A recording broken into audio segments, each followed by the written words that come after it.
తిరిగి BCN news కి స్వాగతం. మాజీ మంత్రి పేర్ని నానిపై మాజీ మంత్రి TDP polit bureau member Machilipatnam కూటమి అభ్యర్థి కొల్లు రవీంద్ర ఆగ్రహం వ్యక్తం చేశారు. కృష్ణా జిల్లా మచిలీపట్నంలో చంద్రబాబు పవన్ కళ్యాణ్ల ప్రజాగళం సభ గ్రాండ్ సక్సెస్ అయిందని, ప్రజాగళం సభకు వచ్చిన జన ప్రభంజనానికి పేర్ని నానికి మతి భ్రమించిందని అన్నారు. పేర్ని నాని ఏం మాట్లాడుతున్నాడో అతనికే తెలియడం లేదని, చంద్రబాబుపై లేనిపోని విమర్శలు చేస్తున్నారని, బాబును విమర్శించే స్థాయి పేర్ని నానికి లేదన్నారు. కుమారుణ్ణి ప్రమోట్ చేసుకోవడమే తప్ప చేసిన తప్పులకు పశ్చాత్తాపం పడాలనే ఆలోచన పేర్ని నానికి లేదన్నారు. ఇప్పుడు పేర్ని నాని గారు కొడుకో నా కొడుకు కరోనా అంటున్నాడు. ఇవాళ కరోనా సమయంలో ప్రతి ఒక్కరూ కూడా ఎంతో కొంత సేవ చేయాలని బయటకు వచ్చారు. మా తెలుగుదేశం పార్టీ నాయకులు కానీ కార్యకర్తలు కానీ ఆ రోజున పెద్ద ఎత్తున నిత్యావసర సరుకులు పంపిణీ చేశారు, కాయగూరలు పంపిణీ చేశారు, పాలు పంపిణీ చేశారు. మేమే కాదు, చాలా చోట్ల స్వచ్ఛందంగా కొన్ని సంఘాలు, కొన్ని వ్యాపార సంఘాలు, కొన్ని కుల సంఘాలు వాళ్ళందరూ కూడా స్వచ్ఛందంగా బయటకు వచ్చి సర్వీస్ చేశారు. ఈయనేదో ఆయన కుమారుడు చేశాడు, నా కుమారుడే చేశాడని చెప్పి గొప్పలు చెప్తా ఉన్నాడు. చేసింది ఏమీ లేదు. అక్కడ మనుషులు ప్రాణాలు తీశారు. బందరపట్నానికి కరోనా తీసుకొచ్చింది తిరుపతి ఎలక్షన్స్ లో. ఆ రోజున పేర్ని నాని గారే కరోనా తీసుకొస్తే వాళ్ళ కార్పొరేటర్ చనిపోయాడు. ఆ కరోనాలో వాళ్ళ డ్రైవర్ చనిపోయాడు. స్వయంగా పేర్ని నాని గారు డ్రైవర్ చనిపోయాడు. కరోనా తీసుకొచ్చింది వాళ్ళయి కప్పిపుచ్చుకుంటూ కొడుకుని హీరోని చేయాలని చూపిస్తా ఉన్నాడు. ఇదొకటే కాదు, ఇవాళ అంటే అల్లర్లు సృష్టించాలి, గొడవలు పెట్టాలి. ఇవాళ గ్రామాలన్నీ కూడా ఏకమైపోతా ఉన్నాయి. ఈ అరాచక ప్రభుత్వాన్ని తరిమేయాలని ఉన్నాయి. అది చూసి తట్టుకోలేక గ్రామాల్లో గొడవలు పెట్టిస్తా ఉన్నారు, గంజాయి బ్యాచ్లను పంపిస్తా ఉన్నారు. ఎక్కడ చూసినా గంజాయి. ఏంటి అరాచకాలు? ఇవాళ G+3 ఇళ్ళు 6,400 ఇళ్ళు కట్టించాం. ఆ ఇళ్ళు ఇస్తాక నీకు మనసు రాదే? ఇంకా నువ్వు మాట్లాడుతావు G+3 ఇళ్ళు 6,400 ఇళ్ళు రంగులు వేసుకున్నారు తప్ప మీరేం చేశారు? బందరపట్నానికి దొంగ పట్టాలు, ప్రజలు మళ్ళీ మోసం చేయడం, కొడుకుని ఏదో రకంగా అందులో ఎక్కించడానికి దొంగ పట్టాలు. MRO ఆఫీస్కి వెళ్తే స్వయంగా కొన్ని వేల పట్టాలు పట్టుకుని పారిపోతా ఉన్నారు. జేసీ గారు కూడా స్వయంగా వచ్చి ఆవిడే చూశారు. ఇవాళ అన్నీ కూడా ఫేక్ అని తేలిని. దానికోసమే ఇవాళ VRAని సస్పెండ్ చేశారు. ఈ రకంగా నువ్వు అడ్డదారులు తొక్కి అడ్డమైనటువంటి పనులు చేసి 1,200 మంది వాలంటీర్లతో రాజీనామాలు చేయించావంటే ఏం చెప్పాలా? అంటే నీ బిడ్డ వాళ్ళు ఉద్యోగాలు చేసుకోకూడదా? నీ బిడ్డను అందాలు ఎక్కించడం కోసం 1,200 మంది వాలంటీర్లని జీవితాల్ని వాళ్ళు బలి చేస్తావా పేర్ని నాని గారు? నీ బిడ్డ కోసం ఇంతమంది యువత మీద దాడులు చేపిస్తావా? ఇంతమంది యువతని చెడుదారి పట్టిస్తావా? గంజాయి అని, డ్రగ్స్ అని ఇంతమంది జీవితాలతో వాడుకుంటా ఉన్నావే. అద్దులు కట్టుకోలేక ఇవాళ వెళ్తా ఉంటే చూస్తూ ఉంటే వాళ్ళ బాధలు చెప్తా ఉంటే డబ్బులు కట్టుకున్నారు. ఒకళ్ళు 25,000, 50,000, ₹1,00,000 కట్టుకున్న వాళ్ళు కూడా ఉన్నారు. ఇళ్ళు వస్తాయి కదా అని ఆశతో. అవన్నీ ఏమైపోయినాయి? ఖచ్చితంగా ఇవన్నీ ప్రజలు గుర్తున్నాయి. ఖచ్చితంగా మీకు బుద్ధి చెప్పడానికి ప్రజలు సిద్ధం.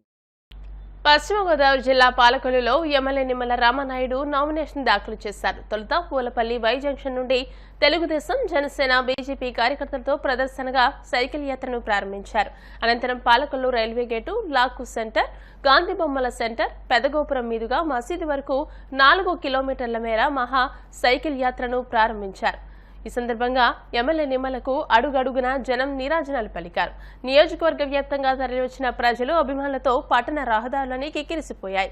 ఈ సందర్భంగా ఎమ్మెల్యే నిమ్మల, మాజీ ఎమ్మెల్సీ అంగర, సినీ నిర్మాత బన్నీవాసులు సైకిల్ తొక్కుతూ కార్యకర్తలను ఉత్సాహపరిచారు. అనంతరం స్థానిక మున్సిపల్ కార్యాలయంలో ఎన్నికల రిటర్నింగ్ అధికారి బిఎన్ రెడ్డికి నామినేషన్ పత్రాలను ఎమ్మెల్యే అందించారు.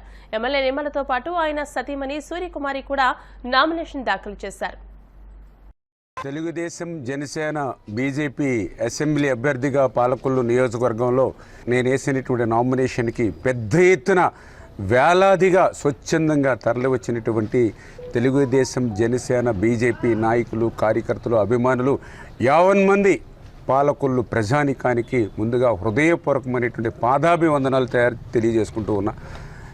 ఏదైతే ఈవేళ నేను ఒక పిలిపిస్తే, తెలుగుదేశం, జనసేన, బీజేపీ ఒక పిలిపిస్తే స్వచ్ఛందంగా వార్డు నుంచి, గ్రామం నుంచి కూడా పెద్ద ఎత్తున అన్ని వర్గాల వారు ఈవేళ నేను సైకిల్ మీద, ఎందుకంటే మీ అందరికీ తెలుసు సైకిల్ తొక్కి 15-20 సంవత్సరాలు అయినటువంటి రోజుల్లో కూడా మళ్ళీ ఈవేళ ప్రతి గ్రామం నుంచి కూడా 50 సైకిళ్ళు, 100 సైకిళ్ళు, 20 సైకిళ్ళు అట్లా మరి వచ్చారని అంటే ఈవేళ తెలుగుదేశం, జనసేన, బీజేపీ మళ్ళీ రాష్ట్రానికి, రాష్ట్ర భవిష్యత్తుకి అవసరం అనేటువంటి ఆలోచన ఇవాళ గడప గడపలోనూ ఉంది. కాబట్టి అంత స్వచ్ఛందంగా ఇంత మొండు టెండల్లో సైతం మరి వచ్చినటువంటి పరిస్థితి. అందుకే వాళ్ళందరికీ కృతజ్ఞతలు తెలియజేసుకుంటూ, అదేవిధంగా ఏదైతే ఇవాళ పర్టికులర్గా గ్రామీణ ప్రాంతం నుంచి కూడా ఏదైతే యొక్క వైఎస్ఆర్సీపీ 5 సంవత్సరాల పాలనలో మరి విసిగెత్తిపోయినటువంటి రైతాంగం కానీ, దగాపడినటువంటి యువత కానీ, మోసపోయినటువంటి బీసీ దళిత వర్గాలు కానీ అన్నీ కూడా ఏకకంఠంతో ఏకముక్తంగా వచ్చి ఈవేళ గత 10 సంవత్సరాలుగా అధికారంలో ఉన్నప్పుడు ఏ రకంగా అయితే రామ్మోహన్ నాయుడు కష్టపడి ఈ నియోజకవర్గాన్ని అభివృద్ధిలోను సంక్షేమంలోనూ అగ్రస్థానంలో ఎలా నిలబెట్టాడు, ఈరోజు ప్రతిపక్షంలో ఉన్నప్పటికీ కూడా ఈవేళ మన పాలకులు ప్రజల గళం ఈవేళ రాష్ట్రంలో కానీ అటు అసెంబ్లీలో కానీ వినిపించినటువంటి రామ్మోహన్ నాయుడిని మళ్ళీ మనం గెలిపించుకోవాలి. మళ్ళీ రేపు రాబోయేటువంటి తెలుగుదేశం, జనసేన, బీజేపీ ప్రభుత్వంలో ఏదైతే మళ్ళీ పాలకుల్లోని అభివృద్ధిని సంక్షేమంలోని అగ్రస్థానంలో నిలపాలనేటువంటి కోరిక వేళ ప్రతి ఒక్కరిలోనూ ఉంది. కాబట్టి ఇంత పెద్ద ఎత్తున మరి ఈ యొక్క నామినేషన్ కార్యక్రమానికి తరలి వచ్చి పాలకులంతా కూడా పసుపుమయం చేసేశారని చెప్పి ఈ సందర్భంగా తెలియజేసుకుంటూ, పాలకల్లు పంచారామ క్షేత్రమైన పార్వతీ సమేత క్షీర రామలింగేశ్వర స్వామి క్షేత్ర పాలకుడైన లక్ష్మీ సమేత జనార్దన స్వామి అమ్మవార్ల కళ్యాణ మహోత్సవం అత్యంత వైభవంగా జరిగింది.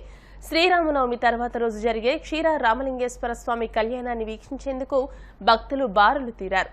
వేద మంత్రోచ్చారణలతో, మేళ తాళాలతో అర్చకులు కళ్యాణోత్సవాన్ని అత్యంత వైభవంగా నిర్వహించగా భక్తులు స్వామిని దర్శించుకుని తీర్థ ప్రసాదాలను స్వీకరించారు.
కోనసీమ తిరుమలగా వర్ధిల్లుతున్న వాడపల్లి శ్రీ వెంకటేశ్వర స్వామి ఆలయం భక్తులతో కిటకిటలాడుతోంది.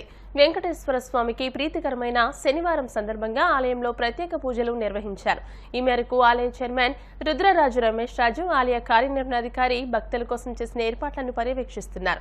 స్వామి దర్శనానికి వచ్చిన భక్తులకు ఇలాంటి ఇబ్బందులు తలెత్తకుండా ప్రత్యేక ఏర్పాట్లు చేసినట్టు తెలియజేశారు. భక్తులు అధిక సంఖ్యలో హాజరై స్వామిని దర్శించుకుని మొక్కులు చెల్లించుకున్నారు.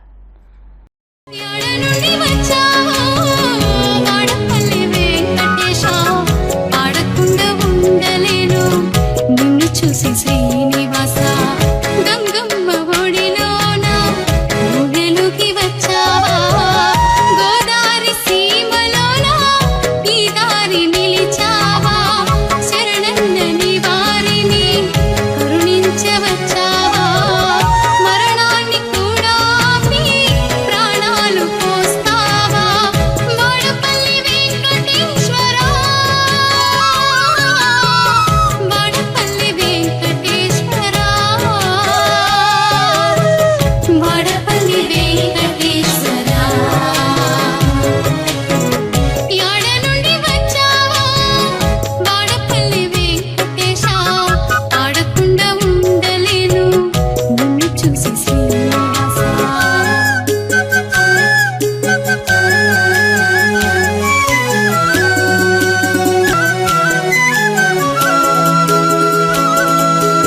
చిరంజీవి హీరోగా దర్శకుడు వశిష్ఠ కాంబినేషన్ లో తెరకెక్కిస్తున్న భారీ ఫ్యాంటసీ చిత్రం విశ్వంభర.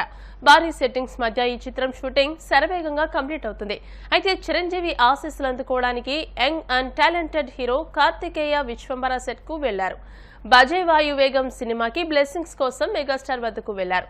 అయితే ఈ చిత్రం టీజర్ ని చిరంజీవి చేతుల మీదుగా ఈ రోజు విడుదల చేస్తున్నట్టు అప్డేట్ అందించారు. ఈ చిత్రానికి కూడా యూవీ వారే నిర్మాణ సారథ్యాన్ని వహిస్తున్నారు. వార్తలు ముగించే ముందు ముఖ్యాంశాలు మరోసారి.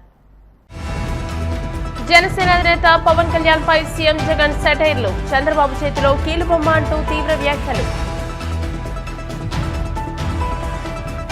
కర్నూలు జిల్లా ఆలూరులో ఉత్సాహంగా ప్రజాగళం బహిరంగ సభ.